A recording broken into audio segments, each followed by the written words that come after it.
কতবার দোয়া ইউনুস পাঠ করলে গায়বী সাহায্য পাবেন আপনি।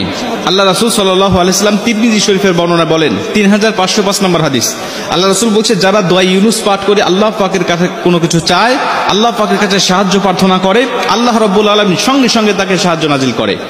অনেক মুহাদ্দিস, অনেক মুফাসসির এই আয়াতটাকে, এই দোয়াটাকে দোয়া ইউনুসও বলে থাকেন।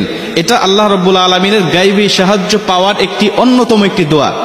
তিরমিজি শরীফের বর্ণনায় আল্লাহ রাসূল সাল্লাল্লাহু আলাইহি ওয়াসাল্লাম বলেন, আমার ভাই ইউনুস আলাইহিস সালাতু ওয়াসসালামকে যখন নৌকা থেকে যখন সাগরে নিক্ষেপ করা হয়েছিল, নৌকা থেকে যখন তাকে সাগরে নিক্ষেপ করা হলো, তিনি পানির নিচে পড়ে গেলেন।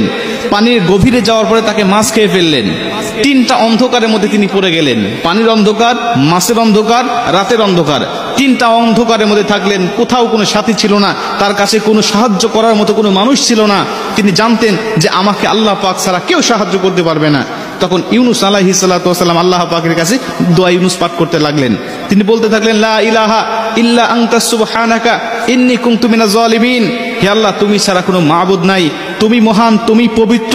আল্লাহ, আমি জালিম হয়ে গিয়েছি, আমি নিজের উপরে জুলুম করেছি। আল্লাহ, তুমি ছাড়া সাহায্য করার মতো আমার কেউ নাই।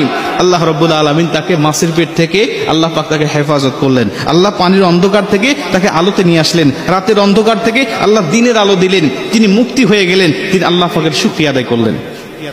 মুসা আলাইহিস সালাতু ওয়াসসালামের জামানায় এমন ঘটনা পাওয়া যায়, এই দোয়ার মাধ্যমে আল্লাহ পাক তাকে অনেক পরিত্রাণ দান করেছেন। আল্লাহ রাসূল সাল্লাল্লাহু আলাইহি ওয়াসাল্লাম বলেন, তুমি যখন এই দোয়াটা পাঠ করে, অর্থাৎ সূরা আম্বিয়ার 87 নম্বর আয়াত, এই লা ইলাহা ইল্লা আনতা সুবহানাকা ইন্নী কুনতু মিনাজ জালিমিন, এই আয়াতটা তুমি পাঠ করে আল্লাহ পাকের কাছে সাহায্য চাইবে, আল্লাহ পাকের উপর অবধারিত হয়ে যায় তোমাকে সাহায্য নাজিল করা।